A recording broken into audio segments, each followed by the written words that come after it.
আপনিই আমার রব। আপনি কার কাছে আমাকে ছেড়ে দিলেন?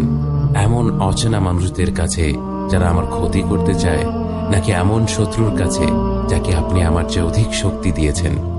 হে আল্লাহ, যদি আপনি আমার উপর রাগ না করে থাকেন তাহলে এর কিছুতে আমার কিছু আসে যায় না, কিন্তু আপনার আশ্রয় পেলে আমার পরিস্থিতি আরেকটু সহনীয় হবে।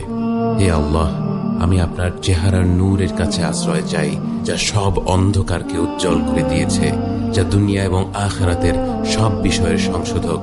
আল্লাহ, আপনার রাগ এবং অসন্তুষ্টি থেকে আমি রেহাই চাই। আল্লাহ, এ সব কাজই শুধু আপনাকে খুশি করার জন্য করা, এবং আপনি ছাড়া কোনো শক্তি নেই, কোনো ক্ষমতা নেই।